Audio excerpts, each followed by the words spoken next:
say I was surprised when I got the email, but I really wasn't.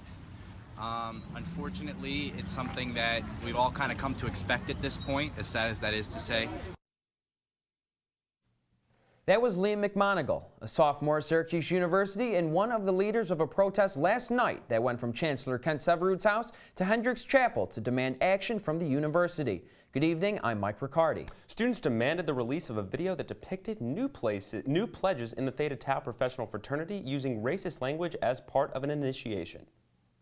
On Wednesday morning, Chancellor Severud emailed all students, faculty, and staff, informing everyone that videos containing racist, anti-Semitic, sexist, homophobic, and hostile behavior surfaced over the past week. Severud also mentioned that the Department of Public Safety was conducting a formal investigation and that Theta Tau was suspended indefinitely.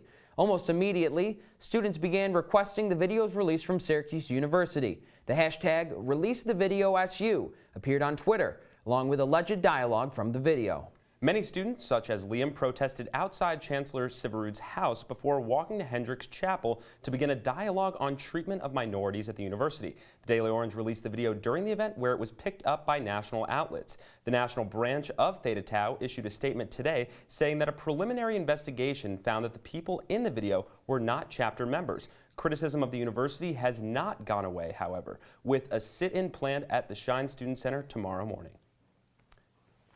So obviously this is an ongoing investigation. There are a lot of variables up in the air, but people are mad about the school's reaction because they did not react as swiftly with the release of the video, and they had to delay it and wait for a student newspaper to have to, give it out. Well, there also seems to be some question as to whether or not those members in the video are actually members of Theta Tau. Obviously, right. That the national fraternity there is saying they aren't, but it raises a question of whether or not pledges are considered members. But Josh, like you said, yes, people are angry with the university. However, I will say I was impressed in the fact that Chancellor Severud sent the email out so early. I mean, it's very rare that that's the first sign of knowledge that we get on this campus. However, it's the response afterwards where people are upset. Like you said, the release of the video, but the university's defense there is that it's an ongoing investigation and, right. and they're not going to release these. And we also understand that there's several other videos that have not been released. Right, there's a tremendous amount of overlap in terms of regulation when it comes to this. You have the school, you have the Greek organizations, you have the international fraternity, and then you have student organizations calling for specific measures as well.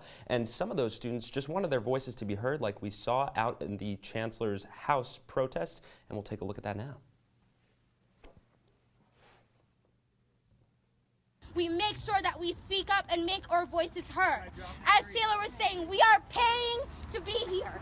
And even if you are here on a scholarship, your face is being used to make sure that more people come here and to spread this idea of this ideal Syracuse when it's not ideal for any of us. And Josh, I think unfortunately, right, wherever you go in this world, you're going to find people that say things like that's in that video. And it's despicable and it's indefensible. Absolutely. But it's going to happen anywhere. And I was, the amount of people we saw come out yesterday to protest this, that were marching to the Chancellor's house, to Hendricks Chapel, I think that's the true sign of the student body on this campus and what they really stand for. And I think this is a pivotal moment for the university. Absolutely. Obviously, there's been backlash, but this is something that's going to take weeks, months, and their response is going to be very important. And we actually have video of what Chancellor Severud said. We'll take a look at that right now. I guess I'd say that what has happened today should shake people up in this room because if this is who you think we are as a community, we should be really troubled. Chancellor Severud responding to the raw emotion that he saw, and as you said, it will take quite a bit of time to work through this as it is an ongoing investigation. And DA Fitzpatrick said there's going to be no charges. Obviously, this is going to be handled by the university, but we should be expecting something. We'll have to leave the conversation there. Absolutely.